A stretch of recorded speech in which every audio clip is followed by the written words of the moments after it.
There was once a young man named Angelo. He's actually a little bit like you. He was skinny, he spent a lot of time indoors, he'd play video games, and he didn't even get much sunlight. Whenever somebody would come to Angelo and talk to him, he couldn't focus. Why? Because if you look at his screen time on his phone, you'll see 5 hours a day on Instagram. You'll see 2 hours a day on Twitter. You'll see 3 hours a day on TikTok. All of his time is fragmented. He can't focus on one thing. But Aurelius was different. Aurelius tells us to limit yourself to the present. Aurelius spent time outdoors, in nature. He would bathe in the cold rivers. And when it was time for somebody to come to him, when the court jester would come and speak to him in his palace, Aurelius was totally present and he was totally focused. He was somebody that people enjoyed talking to. I remember what summer break used to feel like, and I remember the butterflies in my stomach on the last day, man. It was usually a half day, and I do recall that it was the summer of 2015 when I had finally made some friends that were girls. 2 friends that I had that were girls. And I made them during my AP European History class. And so here I am, getting ready to go. The school year is about to end, and I feel anxious and excited, wondering who's gonna hit me up this summer. And so, as summer begins, I start to text this girl. Her name was Kim. And Kim was beautiful. She had long black hair. She was tall, about 5'7", maybe an inch shorter than me at the time. And she was everything that I thought I wanted at that time. So here I am, I'm texting her every day. I remember it so clearly. I was at my friend David's house, and we're at his one-story house. I remember coming out of his bedroom and just looking at my phone, so happy. She texted me. What do I say back? I text her back right away. And then she sends me a picture. Oh man, I'm so excited. I send her a picture back. And we text every single day that summer, back and forth, back and forth. There's only a handful of days that we didn't text that summer. And so now, the school year is almost about to approach. I'm getting ready for the fall of 2015. And I go back to school. And Kimberly doesn't like to talk to me as much as she liked to talk to me on the phone. We're not talking nearly as much as we used to. And now I'm confused, but I'm still texting her now and then. She's still responding to me, so we're good. And then, all of a sudden, she texts me and she says, I think I have a crush on somebody. My heart. Is it me? Is it him? Is it him? Who is it? I hope it's me. And I send her a picture of this guy. I'm like, is it him? And she doesn't respond. And then I see her a few weeks later. It's almost winter of 2015.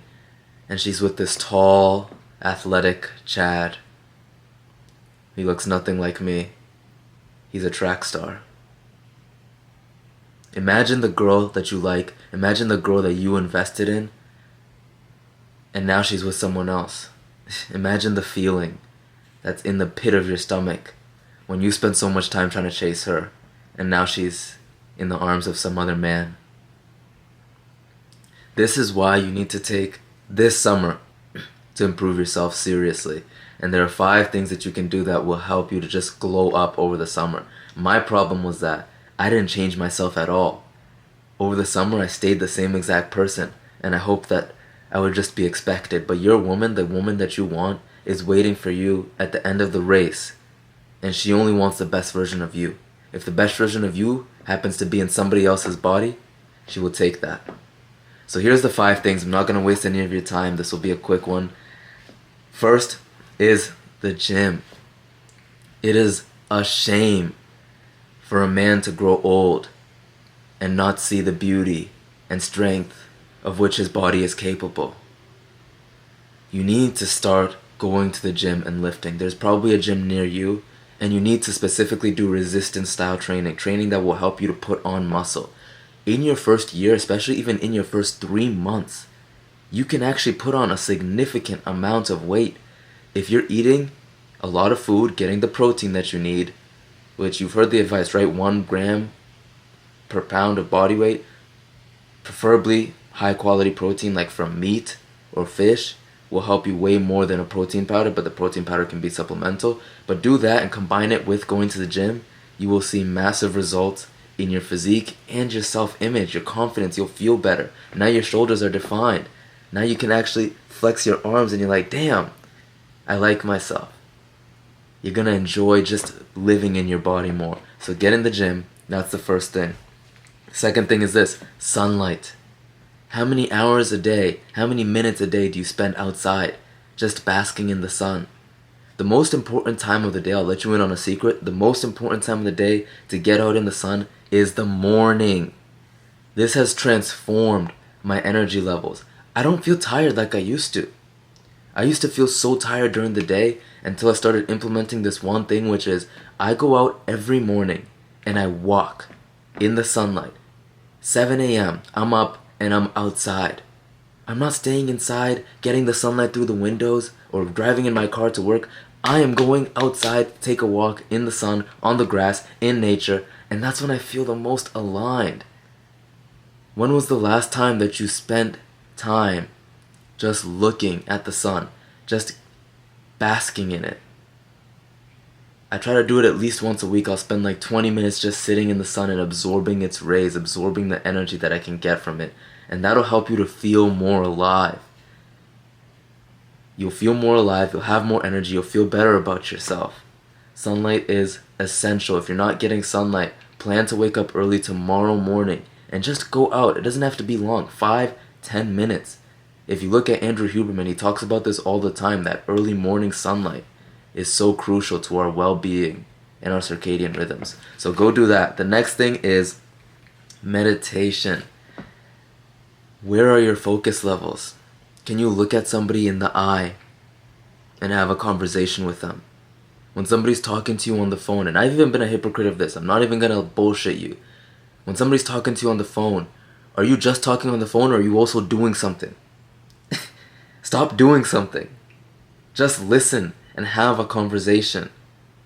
When somebody's talking to you, wiggle your toes. It'll help you to stay present. Do it right now. I just did it. Do something that makes you feel like you're in the moment, and meditation is the ultimate key to being mindful. So you can start today, you don't have to wait. Put on 1 minute and just sit there with your eyes closed and focus on your breath or focus on the sounds. This will help you to stay present throughout your life and throughout your decisions that you make throughout life. And people can tell when you're present. People can tell when your mind is absent. They might not say anything, they might not actually do anything, but they can feel it. And you want to be able to offer people a good feeling about themselves. You want to make people feel like you're actually listening to them, like you're actually one of them. And I totally get it. It's not entirely your fault that you don't feel totally present, because these social media companies, they're literally there to fragment our attention spans like this and make it so that you can't focus on anything. But that's why we're going to do one better. We're going to meditate. And so you should just take this time to yourself every morning to meditate and to just focus on being present, being alive, on thinking of nothing.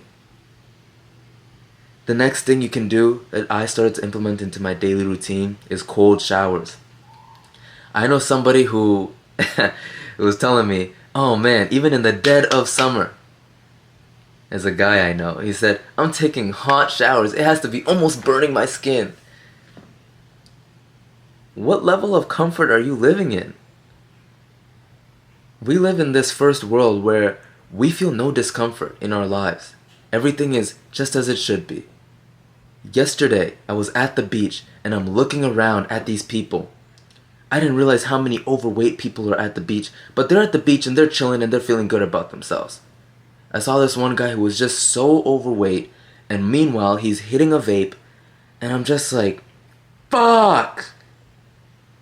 Bro, how can you live life like that? And here's the thing, I am not even mad at him. I'm mad at all of the things that are surrounding us that make it so difficult to live a disciplined life. It's not even that guy's fault. I was telling my dad this last night. I'm like, Dad, if you had his genes, if you had his memories, if you had his life, you would be him. There would be no difference. If you had all of his environment, you would be him. And so, bottom line is this, right?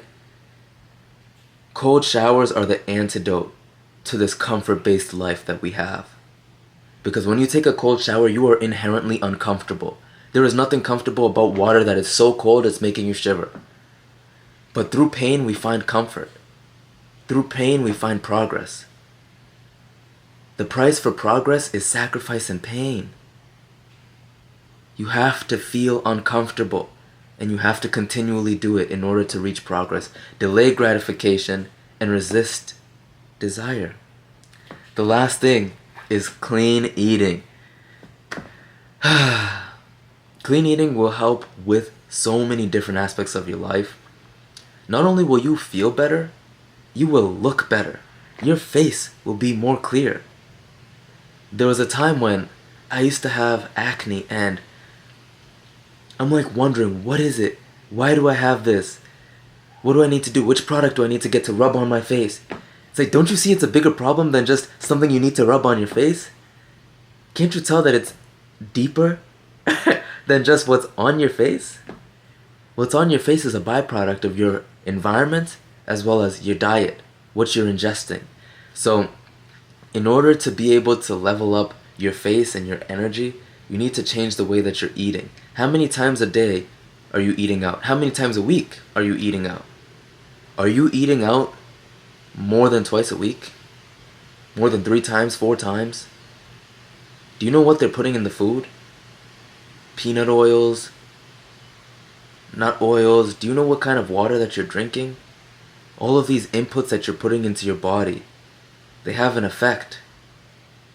And eating clean is the antidote. So just try to eat less junk food, eat more home-cooked meals, and you just find yourself feeling a lot better, not only about yourself, but just your overall well-being, your energy. And I know that junk food is not really something that you necessarily went out and wanted, but when it was put in front of you and you saw the advertisement for that Popeyes, bro, or whatever it is that you eat, it looked really good. So just make it a goal to eat less food that's not cooked at home. Alright? So that's it, bro. That's it for the video. You have 5 things that you can practically apply in your life. Those 5 things were hitting the gym. This one is the most important because if you start going to the gym, everything will change. Sunlight, meditation, cold showers, and eating clean. If you can implement one of these, just start with one. That's all it takes. Do 20 push-ups today and do 30 tomorrow. Be disciplined, bro. I know you can do it.